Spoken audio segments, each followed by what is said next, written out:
আচ্ছা, নেট প্রবলেমের জন্য একটু ভিডিওটা একটু পজ হয়ে গেছিল।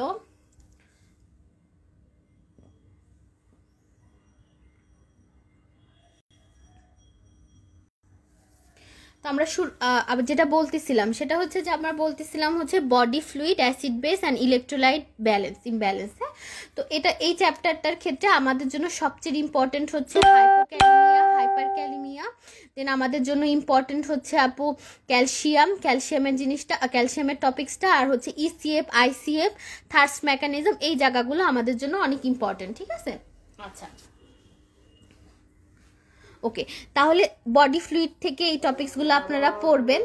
এরপরে যেটা আসতেছে সেটা হচ্ছে নার্ভাস সিস্টেম। আচ্ছা, নার্ভাস সিস্টেম সম্পর্কে আমি একটু বলি। সেটা হচ্ছে যে অনেকেই মনে করেন যে গাইনিতে পরীক্ষা দিতে যাব, নার্ভাস সিস্টেম লাগবে না। ঠিক যেমন আমরা মনে করি যে পেপার 1-এর ক্ষেত্রে আমরা শুধুমাত্র ম্যাক্সিমাম জিনিস আমরা পেলভিক অর্গান বা অ্যাবডোমেন পড়বো, কিন্তু আমরা হচ্ছে কিংবা ব্রেন, আইবল, হেড, নেক পড়বো না। তো আমি সবসময় বলি যে ব্রেন, আইবল বা হেড, নেক থেকেও যদি আপনারা সব তো পড়তে হয় না, সেটা তো সবাই জানে গাইনির জন্য, কিন্তু পিটুইটারি গ্ল্যান্ড, তারপরে হচ্ছে যে থাইরয়েড, প্যারাথাইরয়েড, তাই না, তারপরে হচ্ছে ওই যে ফ্যারিঞ্জিয়াল আর্চ পাউচের যে ডেরিভেটিভসগুলা, এই জায়গাগুলো থেকে কিন্তু কোয়েশ্চেন আসে গাইনিতে। তাহলে ওই জায়গাগুলো যেন বাদ না দিয়ে যায়, একেবারেই হেড, নেক পড়ে যাব না, একেবারেই ব্রেন, আইবল পড়ে যাব না, এই ভুলটা যেন আমরা না করি। ঠিক তেমনই পেপার 2-এর ক্ষেত্রে আমি যেটা বলবো সেটা হচ্ছে যে অনেকে মনে করেন যে গাইনিতে পরীক্ষা দিতে যাচ্ছি তো আমি কেন নার্ভাস সিস্টেম পড়ে যাব, নার্ভাস সিস্টেম আমি পড়বো না। কিন্তু গাইনিতে কিন্তু নার্ভাস সিস্টেম থেকেও কোয়েশ্চেন আসে, কিন্তু খুবই কোন জায়গাগুলো থেকে কোয়েশ্চেন আসে সেটা আমার জানার বিষয়। সেটা হলো দেখেন আমাদের গাইনিতে নার্ভাস সিস্টেমের জন্য সবচেয়ে বেশি কোয়েশ্চেন যে জায়গাগুলো থেকে আসে সেটা হচ্ছে যে এই যে আপার মোটর নিউরন লেশন আর লোয়ার মোটর নিউরন লেশনের একটা পার্থক্য আছে না, ঘুরাই ফিরাই দেখবেন। এই আপার মোটর নিউরন লেশন থেকে কোয়েশ্চেন আসবে, ট্র্যাক্টগুলো থেকে অনেক সময় কোয়েশ্চেন আসে, কোনটা ল্যাটারাল, কোনটা অ্যান্টেরিয়র ট্র্যাক্ট বা ল্যাটারাল স্পাইনোথ্যালামিক ট্র্যাক্ট, কোনটা কোন দিক থেকে গেছে, জাস্ট সুপারফিশিয়াল। নার্ভাস সিস্টেম আমি পড়ে যাব সবই, কিন্তু সুপারফিশিয়াল পড়ে যাব, খুব ডিপ ভাবে পড়ে যাওয়ার আমার কোনো দরকার নেই। হ্যাঁ, নিউরো ট্রান্সমিটারসগুলো থেকে কিন্তু গাইনিতে ইনভ্যারিবলি কোয়েশ্চেন আসে, এমসিকিউ আসে, কোনটা এক্সাইটেটরি, কোনটা ইনহিবিটরি। হ্যাঁ, তো এই জায়গাগুলো কোয়েশ্চেন আসবে। এরপরে হচ্ছে যে আপনার মাসেল ফিজিওলজি, ওই যে ক্যালসিয়াম কখন কন্ট্রাক্ট করলো, ক্যালসিয়াম কখন কন্ট্রাক্ট করলো না, মাসেল ফিজিওলজি থেকে কিন্তু প্রত্যেক বছরই একটা এমসিকিউ থাকে এবং এমসিকিউ আসে। আমি যখন পরীক্ষা দিয়েছিলাম আমিও পাইছিলাম মাসেল ফিজিওলজি থেকে কোয়েশ্চেন। সুতরাং নার্ভাস সিস্টেম আমি পড়বো, কিন্তু নার্ভাস সিস্টেম নিয়ে এত হেডেক নিব না, কিন্তু নার্ভাস সিস্টেম আমাকে পড়ে যেতে হবে, না হলে কিন্তু আমি নার্ভাস সিস্টেম থেকে দেখবেন অনেক সময় নার্ভাস সিস্টেম থেকে একটা এসবিও চলে আসে। তো নার্ভাস সিস্টেম থেকে যখন একটা এসবিএ চলে আসবে এতে তো আপনার 2 মার্ক খায় ফেলবে একদম, যদি একেবারেই আপনার আইডিয়া না থাকে। আর আপনি দেখবেন যে যেসব টপিকস গাইনি রিলেটেড কম, যেমন ধরেন নার্ভাস সিস্টেম, হার্ট, এগুলো তো আসলে গাইনির সাথে আমরা খুব একটা ডিল করি না এই জায়গাগুলোর সাথে, কিন্তু এই জায়গাগুলো থেকে যদি এসবিএ আসেও, এসবিএ গুলো খুব সহজ হয়, এসবিএ গুলো খুবই মানে যেসব জায়গা একদম ক্রিম জায়গা, মানে যে জায়গাগুলো খুব মানে সবাই ওই চ্যাপ্টার পড়লে ওই জায়গাগুলোই পড়বে, সেই জায়গাগুলোই থেকেই হয়, বুঝতে পারছেন আপু? সুতরাং নার্ভাস সিস্টেমও আমরা এইভাবেই পড়ে যাব। এরপরে যেটা আসতেছে হেমাটোলজি আমি যেটা পড়বো সেটা হচ্ছে হেমাটোলজি থেকে আমি সবসময় বলি আমাদের হেমাটোলজির মধ্যে হচ্ছে আরবিসি, ডাব্লিউবিসি অ্যান্ড প্লাটিলেট। আমি সবসময় বলি যে আমরা সবার আগে যেটা পড়বো সেটা হচ্ছে প্লাটিলেট, কারণ প্লাটিলেট থেকে কোয়েশ্চেন আসে, কারণ আমাদের জন্য ডিআইসি অনেক ইম্পর্টেন্ট, তাই না আপু?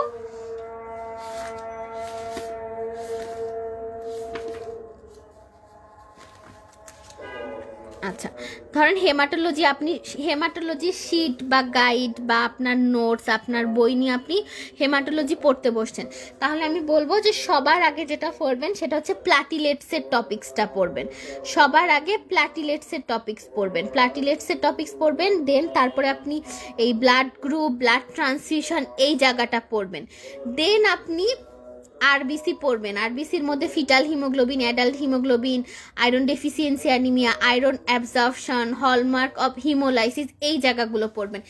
এরপরে যদি আপনার হাতে সময় থাকে তাহলে আপনি ডাব্লিউবিসি পড়বেন, আদারওয়াইজ আমি ডাব্লিউবিসি পড়ে যাব না, কারণ আমার গাইনিতে ডাব্লিউবিসির থেকে কোয়েশ্চেন খুব একটা আসে না, এবং ডাব্লিউবিসি থেকে ওই সারাদিন ধরে প্যানসাইটোপেনিয়া, অমক, ডাব্লিউবিসি বাড়ছে কোথায় কমছে কোথায়, এগুলোর আমি পার্থক্য পড়ে যাব, সিএমএল পড়ে যাব, এগুলো আমাদের জন্য না, এগুলো আমাদের গাইনির জন্য আপাত দৃষ্টিতে না, ইউজুয়ালি আসে না। তো আমার জন্য সবচেয়ে গাইনির একজন প্রফেসর ম্যাডাম যখন আপনাকে যাচাই করতে যাবে, সেটা এন্ট্রেন্স হোক বা ফাইনাল হোক, এখন এন্ট্রেন্সের কথাই তো আমরা বলতেছি, তো এন্ট্রেন্সে যখন যাচাই করতে যাবে উনি চাবে যে আপনি ডিআইসিটা পড়ে আসছেন কিনা, ডিআইসির প্যাথোলজিটা কি, প্লাটিলেট অ্যাগ্রিগেশন নাকি কি, তো ডিআইসিটা পড়ে আসছেন কিনা। উনি কখনোই জানতে যাবে না যে আপনি প্লাটিলেট কি ডাব্লিউবিসি সেরোটোনিন রিলিজ করতেছে নাকি রিলিজ করতেছে না, ডাব্লিউবিসির মধ্যে হচ্ছে কখন ডাব্লিউবিসি বাড়তেছে কখন ডাব্লিউবিসি কমতেছে, এইটা আপনার জন্য ইম্পর্টেন্ট হচ্ছে প্ল্যাটিলেটস, কারণ আমাদের গাইনিতে ডিআইসি টপিক্সটা খুব ইম্পর্টেন্ট, আমাদের হেপারিন, ওয়ানফেরিন, এই জায়গাগুলো আমাদের জন্য অনেক ইম্পর্টেন্ট, আমাদের জন্য আরবিসি অনেক ইম্পর্টেন্ট, কারণ আমাদের জন্য অ্যাডাল্ট হিমোগ্লোবিন ফিটাল হিমোগ্লোবিনের পার্থক্যটা বোঝা ইম্পর্টেন্ট, আমাদের মেয়েদের জন্য আয়রন অনেক ইম্পর্টেন্ট, এই জন্য আয়রন ডেফিসিয়েন্সি অ্যানিমিয়াটা ইম্পর্টেন্ট, আয়রন অ্যাবজর্পশন অনেক ইম্পর্টেন্ট, ঠিক আছে আপু। আমাদের জন্য ক্লটিং ফ্যাক্টরসগুলো ইম্পর্টেন্ট অনেক, আর আমাদের জন্য কি, আমাদের জন্য ব্লাড ট্রান্সফিউশন অনেক ইম্পর্টেন্ট, কারণ আমরা গাইনিতে ব্লাড দিই, সুতরাং ইমিডিয়েট কি কমপ্লিকেশন হচ্ছে, হাইপোক্যালিমিয়া হচ্ছে না হাইপারক্যালিমিয়া হচ্ছে নাকি কি হচ্ছে, ব্লাড গ্রুপ কোনটা, অ্যাগ্লুটিনিন কোনটা অ্যাগ্লুটিনোজেন, এগুলো কিন্তু খুব ইম্পর্টেন্ট, এটার সাথে রিলেটেড RH ইনকম্প্যাটিবিলিটি, এই জায়গাগুলো ইম্পর্টেন্ট। হ্যাঁ, তো এখানে যেটা বলতেছি সেটা হচ্ছে হেমাটোলজি থেকে এইভাবে পড়বেন, ওকে। আচ্ছা, এরপর আসতেছে জেনারেল ফিজিওলজি। জেনারেল ফিজিওলজি থেকে গাইনিতে যদি কখনো কোশ্চেন আসেও তাহলে দেখা যাবে যে ওই যে মাসেল ফিজিওলজি থেকে কোশ্চেন আসতেছে, তারপর মাসেল ফিজিওলজি তো অনেক সময় নার্ভাস সিস্টেমের মধ্যেও চলে যায়, অ্যাকশন পোটেনশিয়াল থেকে হরহামেশা আসে না, টুকটাক আসতে পারে, আর মেমব্রেন ট্রান্সপোর্টের পার্থক্যগুলো থেকে কোশ্চেন আসে, যে ওই যে কোনটা সিম্পল ডিফিউশন কোনটা ফ্যাসিলিটেড ডিফিউশন, যে এই জায়গাগুলো যে অনেকগুলো পার্থক্য আছে, শুধু এই জায়গাগুলো, তাহলে এইটুকু পড়বেন, আর এটা শুধু 10 মিনিটের রিভিশন করবেন জেনারেল ফিজিওলজি, ঠিক আছে। আচ্ছা, তো যাই হোক, আমাদের ফিজিওলজির যে টপিকসগুলো আছে, যে ফিজিওলজির এই যে ফিজিওলজি আমি একেবারেই শেষ করে দিছি রাত 12টার মধ্যে। হ্যাঁ, তার মানে আপনি দুপুর 2টা থেকে রাত 12টা পর্যন্ত ফিজিওলজির সকল সিস্টেম পড়ে ফেলবেন, এবং সেটা কোনোটা আধা ঘন্টা হোক কোনোটা 1 ঘন্টা হোক, 8 পিস করে আপনার সব কিছু রিভিশন দিতে হবে।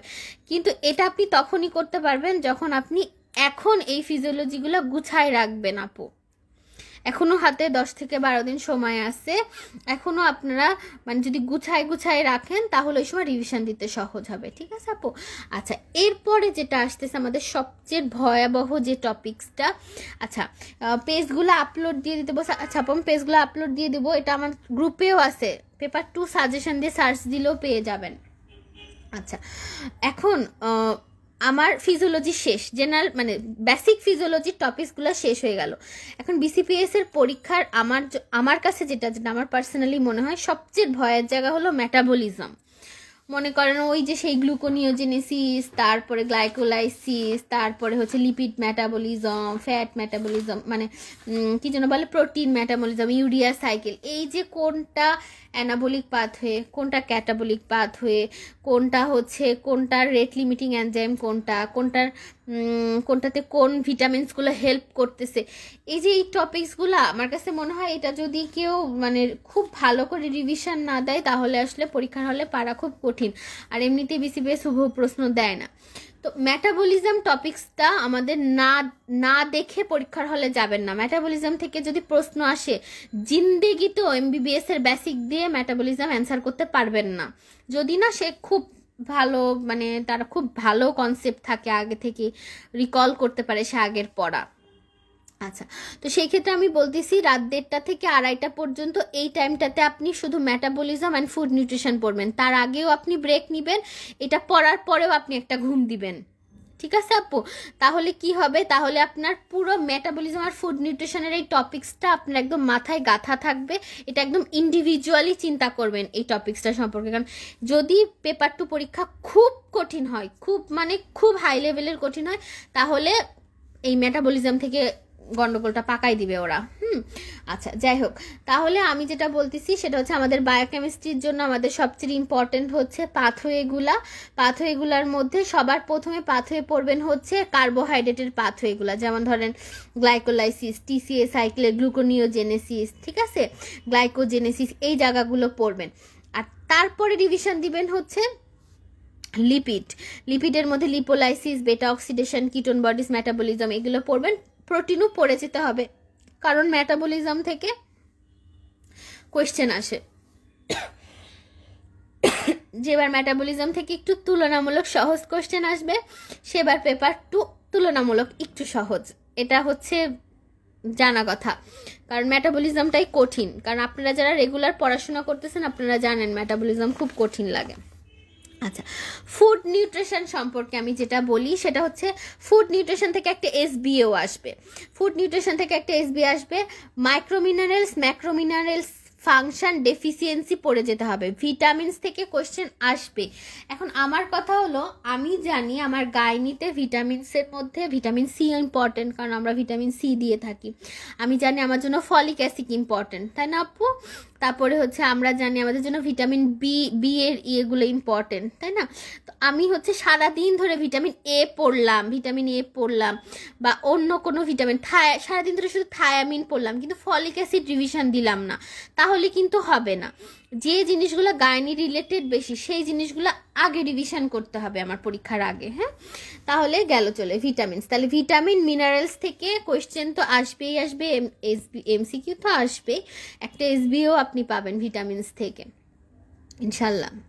যদি কোনো মানে মানে ধারা একই রকম ধারা অব্যাহত থাকে আর কি। বিসিপিএস তো প্রত্যেকবারই কিছু না কিছু ইনোভেটিভ কিছু করে। তবে এটাও একটা আপনাদেরকে আমি একটু বলতে চাই যে ইনোভেটিভ কিছু করুক, যাই করুক, সেটা হয়তো ধরেন 25টা এসবি এর মধ্যে 3টা এসবিএতে ওরা আপনাদেরকে কোনো এমন টপিকস দিবেন যেটা কোনোদিন দেখেন নাই। বাকি এসবিএ গুলো কিন্তু আপনার কমন টপিকস থেকে আসবে আপু, ওগুলো ভুল করা চলবে না, এটাই আর কি। কারণ আপনার তো 100তে 100 পেতে হবে না, আপনার কম্পিটিশনও নাই আপনার কারোর সাথে। আপনার কম্পিটিশন আপনার সাথে, এবং আপনাকে 70 পেলেই যথেষ্ট, আপনার 100তে 100 পেতে হবে না, ঠিক আছে? সেই জন্য টপিকস যেগুলো বলতেছি এগুলো টপিকস না পড়ে পরীক্ষার হলে যাবেন না। আচ্ছা, এটা গেল। তাহলে আমরা মেটাবলিজম, ফুড নিউট্রিশন পড়ে ফেললাম। এরপরে হচ্ছে ভোর 4টা থেকে একটু 5টা। আচ্ছা, এখন অনেকেই বলতে পারেন যে আপু আপনি সারা রাত ধরে কি আমি পড়বো, আমি কি ঘুমাবো না? তাহলে আমি কি পরীক্ষার হলে পরীক্ষা দিতে যেতে পারবো? পরীক্ষার হলে বসে তো ঝিমাবো, আমার তো কিছুই মাথায় ঢুকবে না। এখন এটা হচ্ছে একটা মানে টাইম ম্যানেজমেন্টের রুটিন, যেটা দিয়ে আপনি আপনার সব টপিকস রিভিশন দিয়ে যেতে পারবেন। এটার জন্য আপনি হচ্ছে সর্বসাকুল্যে দেখেন 3-4 থেকে 4 ঘন্টা কিন্তু ঘুমাইতে পারতেছেন, বা রেস্ট আমি দিছি। সুতরাং আমার মনে হয় আপনার লাইফের এত বড় একটা পরীক্ষা, পরের দিন পেপার 2 পরীক্ষা, তারপরে বিসিপিএস এ যাচ্ছেন, আগের দিন তো পেপার 1 দিয়ে আসছেন, এই দিন যদি আপনি একটু কম ঘুমান, 2 ঘন্টা বা 3 ঘন্টা কম ঘুমান, তাতে আমার মনে হয় না খুব একটা সমস্যা হয়। আনলেস যদি কোনো আপুদের এরকম থাকে যে না আপু না ঘুমালে বা না রেস্ট নিলে আমি পরীক্ষা দিতে পারি না, তো তারা সেইভাবে টাইম নিয়ে নেবেন। আপনারা মনে করলেন আপনার ঘুমানোর টাইমটা একটু বাড়াই দিলেন, আপনি বললেন যে আমি রেসপিরেটরি সিস্টেম আপনি 1 ঘন্টায় আমাকে সলভ করতে বলছেন, আমি আধা ঘন্টায় পড়ে ফেলবো, ওই আধা ঘন্টা আমি রেস্টের মধ্যে নিয়ে নেব। এভাবে করতে পারেন, এটা যার যার একেবারেই ব্যক্তিগত বিষয়, ঠিক আছে? তবে আমার কাছে মনে হয় রিভিশন খুবই ইম্পর্টেন্ট পরীক্ষার আগের রাত্রে। আচ্ছা, এরপরে ভোর 5টা থেকে পরীক্ষার আগ পর্যন্ত, পরীক্ষা তো আমাদের 9টার সময়, তাই না আপু? গাইনি পরীক্ষা 9টার সময়। তাহলে পরীক্ষার আগ পর্যন্ত আমার পড়তে হবে গাইনির চ্যাপ্টারগুলো। গাইনির কোন চ্যাপ্টারগুলো আপু? আমরা যেগুলো ডিসি দত্তে পড়াইছি।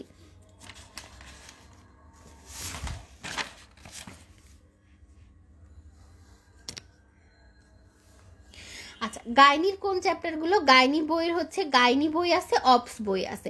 গাইনি বইয়ের যে চ্যাপ্টারগুলো আমরা পড়বো সেটা হচ্ছে আমরা ম্যানোপোজ পড়বো, নিউরোএন্ডোক্রাইনোলজি, রিলেশন টু রিপ্রোডাকশন পড়বো, মেনস্ট্রেশন পড়বো, পিউবার্টি। এটা হলো পেপার 2 এর জন্য গাইনির চ্যাপ্টারগুলো। এরপরে অবস দত্তর বইয়ের মধ্যে আমরা পড়বো endocrinology, relation to reproduction, physiological change during pregnancy, ল্যাকটেশনের ফিজিওলজি পড়বো। ল্যাকটেশনের ফিজিওলজি থেকে কোয়েশ্চেন আসবেই। RH ইনকম্পটিবিলিটি টপিক্সটা পড়বো, ফিটাস চ্যাপ্টারটা পড়বো, আর ফিজিওলজি অফ নর্মাল লেবার থেকে একটু পড়ে যাব। আর যদি আমি সময় পাই তাহলে আমি anaemia and pregnancy, haemolytic disease of newborn আর ABO ইনকম্পটিবিলিটি টপিক্সটা পড়ে যেতে পারি যদি সময় পাই। যদি সময় না পাই দরকার নেই। কিন্তু এই যে আমি টপিক্স এখানে 4টা আর এখানে আমি প্রায় 6টা টপিক্স, এই 10টা চ্যাপ্টার আপনাকে পড়ে যেতেই হবে। মনে করেন পেপার 1 পরীক্ষা দিয়ে আসছেন, পেপার 2 পরীক্ষা দেওয়ার পরের দিন পরীক্ষা, আপনার বাসায় ফ্যামিলিতে একটা খুব বড় একটা বিপদ এসে গেল বা আপনি অসুস্থ হয়ে গেলেন কোনো একটা কারণে, তাহলে আমি বলবো তাহলে আপনি যে জিনিসটা পড়ে যাবেন সেটা হচ্ছে এন্ডোক্রাইনোলজি পড়ে যাবেন, এন্ডোক্রাইন সিস্টেম, রেনাল সিস্টেম পড়ে যাবেন, ঠিক আছে। এরপর হচ্ছে CVS পড়ে যাবেন, রেসপিরেটরি সিস্টেম পড়ে যাবেন, আর গাইনির এই চ্যাপ্টারগুলো পড়ে যাবেন। আর ফুড নিউট্রিশন পড়বেন, আর ফার্মাকোলজির গাইনির 2টা চ্যাপ্টার আছে, শুধু ওই 2টা চ্যাপ্টার পড়ে যাবেন। মানে কেউ যারা একেবারেই কিছু পড়ে যেতে না পারবো তাদেরকেও এতটুকু ন্যূনতম পড়ে যেতে হবে, তাহলেও আপনি 65 উঠাইতে পারেন যদি আপনি এগুলো খুব ভালো করে পড়ে যেতে পারেন। বুঝছেন আপু? আচ্ছা, তাহলে এইটাই হচ্ছে মানে এগুলাই হচ্ছে টিপস আমার টুকটাক, এগুলা হলো। তাহলে চলে গেল হচ্ছে ফিজিওলজি চলে গেল। বায়োকেমিস্ট্রি তো বলেই দিছি, কারণ বায়োকেমিস্ট্রির তো গাইনি রিলেটেড কোনো টপিক্স নেই। বায়োকেমিস্ট্রি তো ইটসেলফ মেটাবলিজম অনেক বড়, আর ফুড নিউট্রিশন। আর ওদিকে যদি কেউ অ্যাসিড বেসটাও বায়োকেমিস্ট্রির মধ্যে অনেক সময় বলে, তো ওটা তো ফিজিওলজির মধ্যে পড়ে ফেললাম। আচ্ছা, ফার্মার ক্ষেত্রে কি বলবো? অনেকেই বলে যে ফার্মা তো হিউজ, জেনারেল ফার্মা পড়বো আপু, সিস্টেমিক ফার্মা পড়বো। আপনি আবার বলতেছেন অবস দত্ত বইয়ের 2টা চ্যাপ্টার আছে, চ্যাপ্টার 34, আর গাইনি বইয়ে আছে চ্যাপ্টার 31, এগুলো পড়বো। তা আমি তো এইটা রিভিশন দিতে আমার একদিন সময় লাগবে, এটা আমি কিভাবে 1 ঘন্টায় বা 2.5 ঘন্টায় পড়বো? তো সেটা যেটা বলতেছি, যেমন আমি আমার পরীক্ষার সময় ফার্মা ডিভিশন দিয়ে যেতে পারছিলাম না, কারণ আসলেই সময় পাওয়া যায় না, খুব কষ্ট হয়। তো ফার্মা আমি যেটা রিভিশন দিছিলাম সেটা হচ্ছে আমি জেনারেল ফার্মাটা পড়ছিলাম, আর আমি গাইনির এই 2টা চ্যাপ্টার পড়ছিলাম। ফার্মাকোলজি থেকে পেপার 2তে সর্বসাকুল্যে 5টা কোয়েশ্চেন থাকবে, একটা SBA থাকতে পারে, বাকিগুলো MCQ। তো এই 5টার মধ্যে 3টা কোয়েশ্চেনই থাকবে এই টপিক্স 2টা থেকে। কোন টপিক্স আপু? এই যে চ্যাপ্টার অবস দত্ত বইয়ের যে ফার্মাকোথেরাপিউটিক্স ইন অবস্টেট্রিক্স এইটা থেকে, আর গাইনি দত্ত বইয়ের hormones in gynaecological practice chapter 31 এই জায়গাটা থেকে। মানে এই জায়গাটা থেকে আমাদের যে আলফা মিথাইল ডোপা, ল্যাবেটেলোল, তারপর পুডেন্ডাল ব্লকে, তারপর স্পাইনালের যে হচ্ছে ইয়েগুলো আছে, কোনটা টেরাটোজেনিক ড্রাগ বা এই ধরনের যে টপিক মানে ওষুধগুলোর নাম আছে আর কি, বা ওভুলেটরি ইন্ডাকশন ড্রাগ কোনগুলা, তারপর হচ্ছে এই যে ক্লোমিফেন, তারপর হচ্ছে এই যে অ্যান্ড্রোজেন, কোনটা অ্যান্ড্রোজেনিক কোনটা ইস্ট্রোজেনিক, এই যে যে জিনিসপত্রগুলা কথাগুলা, এগুলো থেকেই দেখা যাবে 5টার মধ্যে 3টা কোশ্চেন এগুলো থেকেই আসবে। এখন আমি সারা রাত ধরে 1 ঘন্টা ধরে শুধু জেনারেল ফার্মা পড়লাম, সিস্টেমিক ফার্মা পড়লাম, আমি গাইনির এই 2টা চ্যাপ্টার রিভিশন দিয়ে যেতে পারলাম না, আমার কোনো লাভ নাই। কারণ 5টার মধ্যে যদি 3টা কোয়েশ্চেনই গাইনি রিলেটেড থাকে তাহলে আগে আমি এই 2টা চ্যাপ্টার পড়বো, ওই 2টা নাই আমি নাই পারলাম। বুঝতে পারছেন? এভাবে পড়তে হবে, ঠিক আছে। আর জেনারেল ফার্মা না পড়ে যায় না, কারণ জেনারেল ফার্মা কোনটা এনজাইম ইনহিবিটার, ইনডিউসার, কোনটা টেরাটোজেনিক ড্রাগ, কোনটা ব্লাড প্লাসেন্টার ক্রস করে। আর সিস্টেমিকের মধ্যে অ্যান্টিমাইক্রোবিয়াল ড্রাগগুলো আমাদের জন্য অনেক ইম্পর্টেন্ট, ইনসুলিন আমাদের জন্য অনেক ইম্পর্টেন্ট। তো এই যে কিছু কিছু টপিকস একটু পড়ে যেতে হবে, এটা পড়লে আমার মনে হয় যে খুব বেশি একটা মানে আপনারা 5টা কোয়েশ্চেন 5 থেকে 6টাও যদি আসে BCPS ফার্মা থেকে, তাহলে তার মধ্যে 3টা কোয়েশ্চেন এমনি একদম পারবেনই, ঠিক আছে।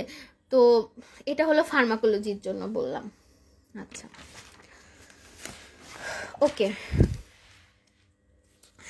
তাহলে আপু আমাদের চ্যাপ্টার চলে গেল, আমাদের বলা হয়ে গেল হলো ফিজিওলজি, বায়োকেমিস্ট্রি, ফার্মাকোলজি। এই তো ফিজিওলজি, বায়োকেমিস্ট্রি, ফার্মাকোলজি পেপার 2-তে। তাহলে পেপার 2-তে আমার এই জায়গাগুলো যেন ভুল না হয়, এইভাবে আমি 1 ঘন্টা 2 ঘন্টা করে হলেও আমি সবগুলো জিনিস রিভিশন দিয়ে যাব। আমি এটাই চাই যে আপনারা রিভিশন দিয়ে যান।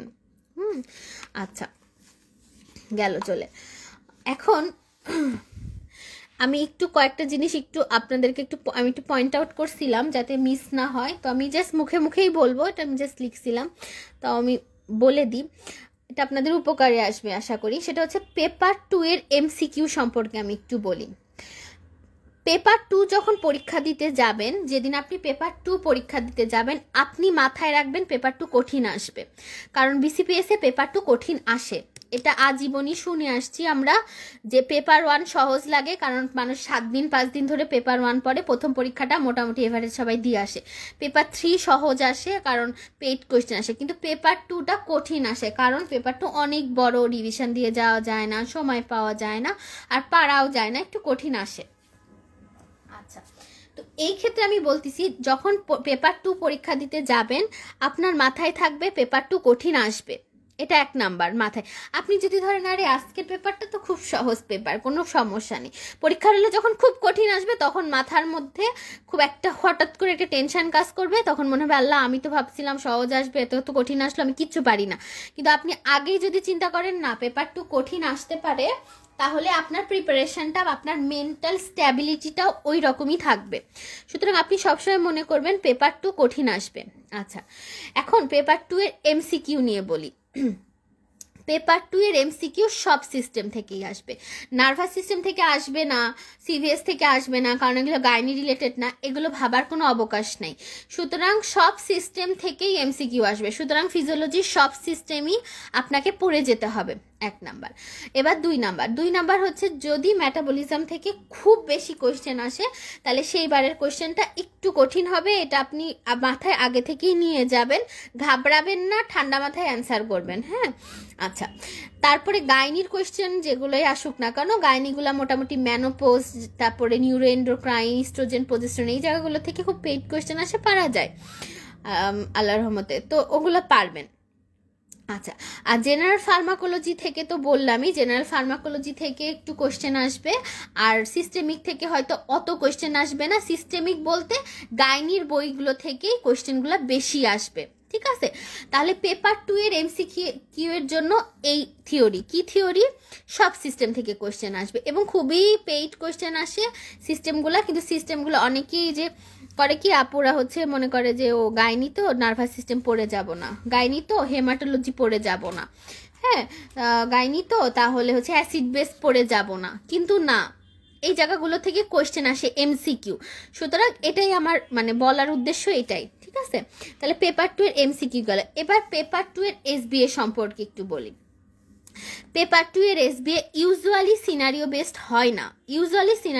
হয় না, কারণ আপনাকে ধরেন কি বলবো, ইসের থেকে সিভিএস এর যেমন একবার আসলো যে ফার্স্ট হার্ট সাউন্ড কখন শোনা যায়, এটা একটা বিসিপিএস এর কোয়েশ্চেন আসছিল একবার, তো এটা কি সিনারিও বানাবে ওরা?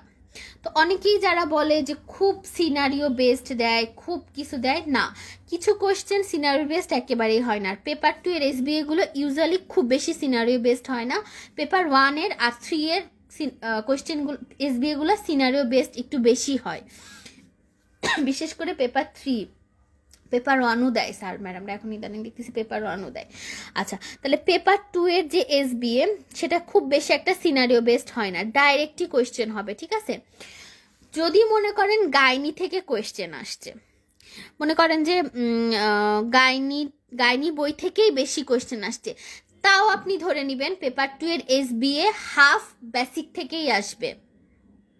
আমি আবার বলতেছি, ধরেন 25টা এসবিএ, তার মধ্যে আপনি ধরে নিলেন যে আপনি বলতেছেন গাইনিতে পরীক্ষা দিতে যাচ্ছেন, তাহলে আমার ডিসি দত্তের ওই চ্যাপ্টারগুলো থেকেই বেশি প্রশ্ন আসবে, সেটাও যদি হয়ে থাকে তাও হাফ কোয়েশ্চেন বেসিকের সিস্টেমগুলো থেকে আসবে, ফুড নিউট্রিশন থেকে আসবে, বেসিকের ফিজিওলজির সিস্টেমগুলো থেকে আসবে, একটা মেটাবলিজম থেকেও আসতে পারে, বুঝছেন আপু? সুতরাং পেপার 2 শুধু ডিসি দত্ত রিলেটেড না, paper 2 basic DC Dutta combined একটা পরীক্ষা হয়, ঠিক আছে? পেপার পেপার 3 কিন্তু শুধু ডিসি দত্ত রিলেটেড হয়ে যেতে পারে, বা শুধু পেপার 1 কিন্তু অনেক ডিসি দত্ত রিলেটেড হয়ে যায়, কিন্তু পেপার 2 এ কিন্তু বেসিক বাদ দেওয়া যায় না। তাহলে বেসিকের হাফ কোয়েশ্চেন আসে, গাইনি থেকে হাফ কোয়েশ্চেন আসে। আর যে টপিকসগুলা থেকে এসবি আসবে আপনাদের, সেই টপিকসগুলোর মধ্যে ম্যানোপোজ পাবেন পাবেন পাবেন পাবেন, ম্যানোপোজ থেকে কোয়েশ্চেন আসবে। ফার্মার চ্যাপ্টার 34 আর হচ্ছে গাইনির চ্যাপ্টার 31, এখান থেকে একটা এসবিএ পাবেন। ফুড নিউট্রিশন মিনারেলস ভিটামিন থেকে একটা এসবিএ পাবেন, সিভিএস থেকে একটা এসবিএ পাবেন। এই 4টা টপিকস থেকে এসবিএ পাবেন। আবার না পাইলে হচ্ছে আমাকে পরে এসে বলবেন যে আপু পাই নাই। বাট যদি কোনো মানে উল্টাপাল্টা কিছু না হয় তাহলে ইনশাল্লাহ এই জায়গাগুলো থেকে আপনারা কোয়েশ্চেন পাবেন এসবিএ। আচ্ছা, এরপরে আসতেছে হচ্ছে এমসিকিউ। আমি কয়েকটা টপিকস আপনাদেরকে একটু বলে দিব যেটা এমসিকিউ এবং এসবিএ বোথের জন্য খুব ইম্পর্টেন্ট।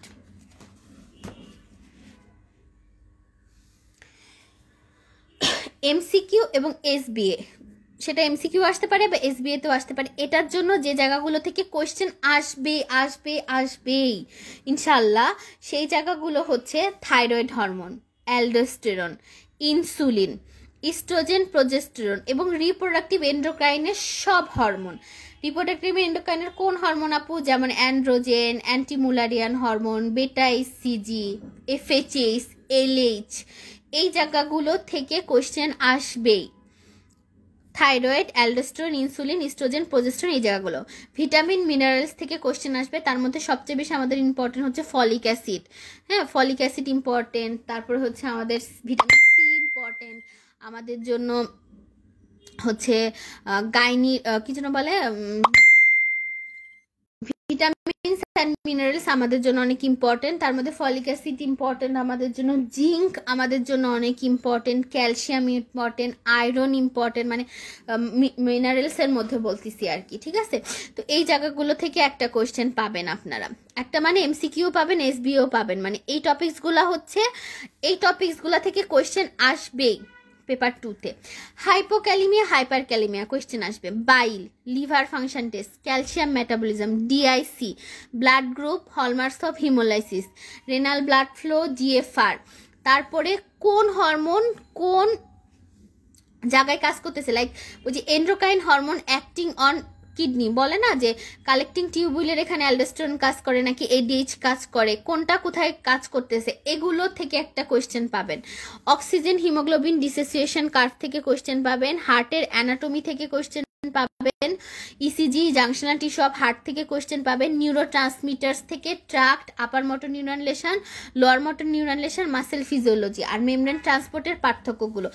এই কয়েকটা টপিকস, যে 15টা টপিকস আমি দিছি, এই জায়গাগুলো থেকে কোয়েশ্চেন পাবেন, সেটা এমসিকিউ হোক বা এসবিএ হোক, পাবেনই, ঠিক আছে? আচ্ছা, গেল, চলে। এবার আমি একটু বলি, সেটা হচ্ছে যে যদি পেপার 2টা আপনাদের এবার গাইনির বই রিলেটেড বেশি হয়, গাইনি বই রিলেটেড যদি বেশি হয় তাহলে কোন জায়গাগুলো থেকে মাস্ট কোয়েশ্চেন আসবে? 1 নাম্বার হচ্ছে ম্যানোপোজ থেকে কোয়েশ্চেন আসবে, 2 নাম্বার হচ্ছে neuroendocrinology relation to reproduction, এই চ্যাপ্টার থেকে কোয়েশ্চেন আসবেই। 3 নাম্বার হচ্ছে অফস বইয়ের endocrinology in relation to reproduction, যেটা চ্যাপ্টার 6, আর physiological change in pregnancy chapter 5, ল্যাকটেশনের ফিজিওলজি। এই 3-4টা টপিকস থেকে কোয়েশ্চেন আসবেই যদি গাইনি রিলেটেড কোয়েশ্চেন বেশি থাকে। আবার বলি আপু, ম্যানোপজ থেকে কোয়েশ্চেন পাবেন, neuro endocrinology relation to reproduction, এটা গাইনি বইয়ের, হ্যাঁ, পিউবার্টি থেকেও পেয়ে যেতে পারেন, আর তবে প্লাস মাইনাস নাও পেতে পারেন, তবে আর অফস দত্ত বইয়ের যেটা, সেটা হচ্ছে এন্ডোক্রাইনোলজি রিলেশন টু রিপ্রোডাকশন, আর হচ্ছে চ্যাপ্টার 5 হচ্ছে ফিজিওলজিক্যাল চেঞ্জ ডিউরিং প্রেগনেন্সি, আর ল্যাকটেশন আর ফিজিওলজি থেকেও কোয়েশ্চেন পাবেন, কারণ ব্রেস্ট থেকে কোয়েশ্চেন থাকবেই। তো যাই হোক, এইটা হচ্ছে আপনাদের ওভারঅল যেটা বললাম, সেটা হচ্ছে যে জায়গাগুলো থেকে আমার মাস্ট কোয়েশ্চেন থাকবে। এবার লাস্ট অফ অল আমি আপনাদেরকে একটা 2-3টা কথা বলে একটু শেষ করব, সেটা হচ্ছে এই পেপার 2 ভালো করার জন্য কি করব কি করব না। হ্যাঁ, কি করব এটা আপনার বিষয়, কারণ আপনারা যেভাবে পড়তে চান পড়তে পারেন, করতে পারেন অনেক কিছু, কিন্তু কিছু জিনিস করা যাবে না, সেগুলো আমি একটু বলতেছি। একটু মানে কাইন্ডলি অ্যাজ এ ওয়েল উইশার হিসেবে আপনারা আমার কথাটা শুনেন। সেটা হচ্ছে যে কি করব না আপু, পেপার 2 পরীক্ষা দেওয়ার আগে পেপার 1-এর ডিপ্রেশন আনা যাবে না। ওটা পেপার 1-এর ডিপ্রেশন আপনাকে ভুলে যেতে হবে। ধরেন পেপার 1 পরীক্ষা খুব খারাপ হয়েছে, আপনি জানেন যে আমি মনে হয় 40ও পাবো না, আমার একটা এসবিও হয় নাই, আপনি হয়তো 2-1জনের সাথে মিলাইছেন বা কিছু করছেন, তো আপনি পেপার 1 পরীক্ষা খারাপ হয়েছেন, কিন্তু তারপরেও আপনার পেপার 1 যেভাবে আমি বলে দিলাম সেভাবেই একদম শক্ত প্রিপারেশন নিয়ে আপনাকে যেতে হবে। তাহলে পেপার 1-এর ডিপ্রেশন ভুলতে হবে। এই কয়দিন মানে আজকে থেকে শুরু করে, আর তো মাত্র 10 থেকে 12 দিন সময় আছে, আজকে থেকে শুরু করে পরীক্ষার আগ পর্যন্ত কোনো কোয়েশ্চেন সলভ করতে বসবেন না, ইভেন রডডিও না। একজন আপু কোয়েশ্চেন করছিলেন যে আপু রডডি না পড়লে কি হয় না, এখন এই মোমেন্টে যাদের রডডি পড়ার নাই বা কখনো পড়েন নাই তারা রডডি পড়বেন না। এখন একেবারে মানে মাঠে মারা যাব আমরা যদি এখন রডডি সলভ করতে বসে। আমার হাতে এখন আমার কাজ হচ্ছে আমি এতদিন যা পড়ছি সেগুলো রিভিশন দেওয়া, নতুন কোনো কিছু পড়া যাবে না, কোনো কিছু না। আপনাকে যদি কেউ এসে বলে আপু এই কোয়েশ্চেনটা সলভ করে যান, এইটা পিসিপিএস পরীক্ষা আসবে আমি দেখছি, সেটাও আপনি এক নজর দেখতে পারেন, কিন্তু সেটার জন্য আপনি টাইম নষ্ট করবেন না। আপনি আপনার কনসেপ্ট, আমি বারবার বলতেছি যে বিসিবিএস এর পরীক্ষা একদম কনসেপ্ট বেস পরীক্ষা হয়, আপনি আপনার কনসেপ্ট নিয়ে যাবেন। এই মুহূর্তে নতুন কিছু পড়া যাবে না, নতুন কোনো কোয়েশ্চেন ব্যাংক কোনো কিছু সলভ করতে বসবেন না। এখন আপনাকে আপনার মেন বই, শিট, নোটস যেগুলো লেখা সেগুলো পড়ে যেতে হবে ঢালাওভাবে এবং কনসেপ্ট নিতে হবে। ঠিক আছে আপু? আচ্ছা, পড়া রিকল করার ট্রাই করা যাবে না, পড়া রিকল করার ট্রাই করা যাবে না। রিকল বলতে কি বোঝায়, মনে করেন যে যেটা আমি খুব পছন্দ করতাম সেটা হচ্ছে যে যেমন একটা ধরেন আমি মেনোপজ চ্যাপ্টারটা খুললাম, তো আমি কি করতাম, মেনোপজ চ্যাপ্টারটা খোলার সাথে সাথে আমি জানি যে আমার মেনোপোজের থেকে আমার ইম্পর্টেন্ট টপিকস হচ্ছে মেনোপোজে কোন হরমোন বাড়ে কোন হরমোন কমে, তারপরে মেনোপোজের হচ্ছে অ্যারোমাটাইজেশন কি, অ্যান্ড্রোজেন কোথা থেকে আসে, এই যে আমার তো প্রশ্নগুলো মনে পড়ে। তো আমি কি করতাম, আমি মনে করার নিজেই মনে করার ট্রাই করতে পছন্দ করি যে ও এটা বাড়ে এটা কমে, তাহলে আমি দেখি তো আমি 5টা বাড়ে 5টা কমে, এইভাবে আমি মনে করার ট্রাই করতেছি। এভাবে দেখা যেত যে আমি কিছু জিনিস রিকল করতে পারতাম, কিছু জিনিস রিকল করতে পারতাম না। এটা কখন, যখন আপনার হাতে অগণিত সময় আছে। রিকল করা, পড়া রিকল করার টেকনিক তখনই অ্যাপ্লাই করা যায় যখন হাতে অনেক সময় আছে। কিন্তু যখন আমার আজকে দুপুর 2টায় বাসায় পৌঁছাই, কালকে সকাল 9টায় পরীক্ষা, তখন কখনোই পড়া রিকল করতে যাবেন না। আপনি একটা এন্ডোক্রাইনের শীট খুলবেন, আপনি এখান থেকে পড়া শুরু করবেন, পড়বেন, আপনি শুধু রিডিং পড়ে যাবেন, পড়ে যাবেন। আপনি মনে করার চেষ্টা করবেন না, ও আমি দেখি তো এটা না দেখে মনে করার চেষ্টা করি তো যে endocrine hormones acting on kidney, দেখি না দেখে মনে করার চেষ্টা করি তো যে 5টা হরমোনের নাম আমার মনে পড়ে কিনা। এটা করতে যাবেন না, আপনি 5টা হরমোন তখনই পড়ে ফেলবেন। ঠিক আছে? এই রিকলের থিওরিতে যাবেন না বিসিবিএস এর পরীক্ষার আগের রাত্রে। ওকে? আচ্ছা, তারপরে হচ্ছে মেটাবলিজমটা মাস্ট রিভিশন করে যেতে হবে। মেটাবলিজম থেকে যদি কোয়েশ্চেন আসে আর আপনি রিভিশন করে না যান তাহলে এটা খুব কঠিন, ওটা অ্যান্সার করা যায় না। সো মেটাবলিজম মাস্ট রিভিশন করে যেতে হবে। আর যদি সময় পান তাহলে এন্ডোক্রাইন সিস্টেম 2বার রিভিশন করবেন। কেমন আপু? ধরেন এন্ডোক্রাইন সিস্টেম তো দুপুর 2টায় পড়ছেন, 2টা থেকে 5টা এন্ডোক্রাইন সিস্টেম, পরে সকালবেলা বিসিপিএস এর হলের সামনে রুমে ঢোকার আগে বই খাতা নিয়ে বসে থাকেন না, তখন যদি দেখেন যে আপনার সব সিস্টেমই একবার করে চোখ বুলানো হয়ে গেছে, এখন আর 10 মিনিট সময় আছে, এই 10 মিনিট আমি যে কোনো একটা জিনিস একটু দেখে যেতে পারি, তাহলে সেটা কি দেখবেন আপু? Endocrine system. ঠিক আছে? যদি সময় পান তো এই জিনিসগুলা করতে হবে। হ্যাঁ, আচ্ছা, আর হচ্ছে এক্সাম হলে যখন বসবেন পেপার 2 কোয়েশ্চেন আগেই মাথায় নিবেন যে পেপার 2 কোয়েশ্চেন একটু কঠিন হতে পারে, তারপরে বেসিক থেকে বেশি যদি আসে তাহলে কোয়েশ্চেন একটু কঠিন লাগবে, তো ঘাবড়ানো যাবে না, কারণ আমি আগে থেকেই প্রিপেয়ার্ড যে আমি জানি যে কোয়েশ্চেন এরকম কঠিন হয়। আর যদি গাণিত থেকে বেশি আসে কম্পারেটিভলি একটু সহজই মনে হবে আপনাদের কাছে। তো যাই হোক, এইটাই। তারপরে তো সুন্দর করে পরীক্ষা দিবেন, প্রথমে এমসিকিউ 10 থেকে 12টা দাগাবেন, তারপরে এসবিএতে চলে যাবেন, এসবিএ দাগানোর পরে আপনারা আবার বাকি এমসিকিউ দাগাবেন। এটা আমি ওভারঅল ডিসকাশন ক্লাসেও বলে দিছি। যে কোনো, এটা শুধু পেপার 2 এর জন্য না, যে কোনো বিসিবিএস এর পরীক্ষায় প্রথম এমসিকিউ দাগাতে হয়। কত আপু?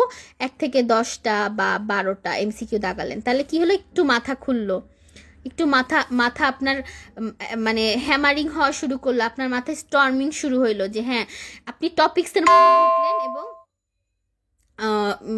কি বলবো ভালো হইলো। তারপরে সেই ক্ষেত্রে আপনি তারপরে এসবিএতে সুইচ করবেন। এসবিএ আপনি পুরো 25টায় দাগাবেন, পুরো 25টায় দাগাবেন। তার মধ্যে কিভাবে দাগাবো আমি একটু বলি, কিভাবে দাগাবো। মনে করেন যে আপনার 26 নাম্বার থেকে এসবিএ শুরু হয়েছে, তো ধরেন 26, 27, 28, 29, 30, ধরেন 26 নাম্বার এসবিএ আপনি দেখলেন আমি পড়লেই পারতেছি, তাহলে 26 নাম্বার এসবিএ আপনি দাগাই ফেললেন। 27 নাম্বার এসবিএ দেখে আপনার মনে হলো এইটা তো বাপের জনমেও শুনি নাই, কোথার থেকে দিছে এই এসবিএ, তাহলে এসবিএটা হালকা করে আপনি বাদ দিয়ে যান, ওইটা নিয়ে ওই সময় মাথা ঘামাবেন না। গেল। আচ্ছা, এখানে একটু বলি, সেটা হচ্ছে আমরা জানি যে পেন্সিল দিয়ে দাগাতে হয়। আমরা জানি পরীক্ষা পিসিপিএস এর পরীক্ষার প্রশ্নে পেন্সিল দিয়ে দাগানো ছাড়া মানে পেন্সিল দিয়ে প্রশ্নপত্র দাগানো যায় না, এক্সপেলড হয়ে যায়। আপনাকে কি কেউ বলছে প্রশ্নপত্রে আপনি এইভাবে করে দাগান? বলে নাই। তো আপনি যদি পেন্সিল দিয়ে হালকা করে একটু দাগ দেন বা একটা মার্ক দেন আপনার বোঝার জন্য, তাতে আপনি জীবনেও এক্সপেলড হবেন না। সুতরাং পরীক্ষার হলে আপনি প্রশ্নে দাগাইতে পারবেন, আপনার মতো করে হালকা করে একটু দাগাবেন, নাহলে আপনি পরে যেহেতু আপনার আবার 26 থেকে শুরু করতে হবে, যেমন কোনগুলো বাদ দিয়ে গেছিলাম দেখি তো, ভুল হওয়ার সম্ভাবনা অনেক বেশি থাকে। আচ্ছা, তাহলে কি হলো আপু, আমি 26 নাম্বার এসবিএ পারি, দাগাই ফেলছি। 27 নাম্বার জীবনেও শুনি নেই, দাগাবো না, রেখে দিব। 28 নাম্বার দেখে মনে হচ্ছে পারি না, পারি আবার পারি না। মনে করেন যে 28 নাম্বার দেখে মনে হচ্ছে আমি যদি আরেকটু চিন্তা করি তাহলে পারবো, কিন্তু চিন্তা না করলে পারতেছি না, তাহলে সেই ক্ষেত্রে 28 নাম্বারও আপনি অমিট রাখেন, 28 নাম্বারও আপনি একটু অমিট রাখবেন। তারপর 29 নাম্বার ধরেন পারেন, 30 নাম্বার পারেন, এবার 31 পারেন না, একটু অমিট রাখেন। এইভাবে করে আপনি প্রথম ধাক্কায় দেখবেন যে 25টা এসবিএ এর মধ্যে দেখা যাবে যে 12 থেকে 13টা এসবিএ আপনি এমনি দাগাই ফেলছেন, এটা আপনি পারবেন, কারণ প্রশ্ন এরকমই হয়। বাকি যে 7-8টা বা 10টা ওইটাতে ঝামেলা শুরু হয়, তখন আপনি আস্তে আস্তে করে একটা এসবিএ ধরেন, চিন্তা করেন, দেন অ্যান্সার দেন। তারপরে এসবিএ পরে বাকি এসবিএ সলভ করার পরে তারপর বাকি এমসিকিউগুলো আপনি অ্যান্সার করেন। এভাবে করলে আমার মনে হয় পরীক্ষা একটু তুলনামূলক সহজ হয়, ব্রেন স্টর্মিং হয়, টপিক্সের মধ্যে ঢোকা যায়, অনেক রিলেট করে তখন অ্যান্সার করা যায় অনেক। যেমন দেখা যায় অনেক এমসিকিউ এর টপিক্স সেটাই হয়তো সেরকমই একটা রিলেটেড টপিক্স এসবিএতে আসছে, এমসিকিউটা সলভ করতে যায় হয়তো আপনার অনেক জিনিস মনে পড়তে পারে, কারণ ওখানে অনেক স্টেম থাকে, মনে পড়তে পারে, সেটা রিলেট করে অনেক সময় এসবিএ একটা দাগাইতে পারেন, ভাইস ভার্সাও হইতে পারে, এসবিএকে চিন্তা করে এমসিকিউ এর ট্রু ফলসগুলো দাগাতে পারেন। ঠিক আছে, তো এইটাই হচ্ছে যে কোনো পরীক্ষায় এটা যে কোনো পরীক্ষার জন্য আপনি অ্যাপ্লাই করতে পারেন, আর এটা তো পেপার 2তে অ্যাপ্লাই করতেই হবে। তো ওভারঅল পেপার 2 এর ভালো করার মোটামুটি এগুলাই একটু টুকটাক টেকনিক। আর যে টপিকসগুলো থেকে মাস্ট পেপার 2তে কোয়েশ্চেন আসবে সেই টপিকসগুলো প্লিজ বাদ দিয়ে যাবেন না, আমি বারবার রিকোয়েস্ট করতেছি, এই জায়গাগুলো থেকে কোয়েশ্চেন আসবেই। আর পেপার 2 যতই গাইনির পেপার 2 হোক, পেপার 2তে কিন্তু বেসিক থেকে কোয়েশ্চেন আসবে, বেসিক ফিজিওলজি থেকে কোয়েশ্চেন আসবে, এটা মাথায় রাখতে হবে। সুতরাং সারাদিন ধরে শুধু আপু ডিসি দত্তের ম্যানোপোজ পড়াইছে, পিউবার্টি পড়াইছে, আপু নিউরোএন্ডোক্রাইন পড়াইছে, আপু ল্যাকটেশন ফিজিও, এগুলোই পড়ে যাব, আর নার্ভাস সিস্টেম পড়বো না, সিভিএস পড়বো না, রেসপিরেটরি পড়বো না, কারণ ওটা গাইনি থেকে আনাও আসতে পারে, এগুলো চিন্তা করা যাবে না। এটাই আর কি। আর তো আশা করি যে আজকে আসলে ওভারঅল এই টিপসগুলো আপনাদের কাজে দিবে। যারা বলছেন যে পেজগুলো আপলোড দিতে, হ্যাঁ আমি রুটিনটা আপলোড দিয়ে দেবো, এই টপিকসগুলোও আপলোড দিয়ে দিব। আর হচ্ছে আপনারা এই গ্রুপে পেপার 2 সাজেশন গাইনি 2 সার্চ দিলে আপনাদের ওই যেগুলো আমি মানে ওই যে অনেক ডিটেলসে লেখা সেগুলো এসে যাবে, এই গ্রুপে দেওয়া আছে, আর নাহলে আমি আরেকবার শেয়ার করে দেব। ঠিক আছে, এটাই আর কি। তো আজকে আর কথা না বাড়াই, কারণ টিপস ক্লাস এখন যত কথা বলবো আপনাদের তত সময় নষ্ট। এখন হচ্ছে নিজের পড়ার সময় আপু, মানুষের কথা বেশি শোনা দরকার নেই। তারপর অনেকক্ষণ বলে ফেলছি। তা আর নিজেরা পড়েন, এই সময়টা খুব ডিপ্রেসিভ, সবারই অনেক খারাপ লাগে পরীক্ষার আগে আগে। তবে নিজের পড়াটা নিজে পড়েন, নিজেরটা নিজেরই বুঝতে হবে। হ্যাঁ, এটাই আর কি। ভালো থাকেন সবাই, সুস্থ থাকেন, আর দোয়া করেন সবার জন্য। আচ্ছা আমি আচ্ছা ঠিক আছে, আমি পেপার 2 এর সাজেশনটা আরেকবার শেয়ার করে দিব, আর এখন এই যে রুটিনটা বা এটা আপলোড দিয়ে দিব। সো হচ্ছে ইনশাল্লাহ এটা ফলো করলে আমার মনে হয় পেপার 2 এ আপনাদের মোটামুটি একটা খুব ভালো প্রিপারেশন আপনারা নিতে পারবেন। হ্যাঁ আপু, তো অনেক ধন্যবাদ, আজকে শেষ করে দিই। পড়াশোনা করতে থাকেন, হতাশ হওয়া যাবে না, পড়তে হবে, কিন্তু আর মাত্র 12 দিন সময় বাকি আছে। ঠিক আছে, ওকে, তাহলে ভালো থাকেন। আসসালামু আলাইকুম।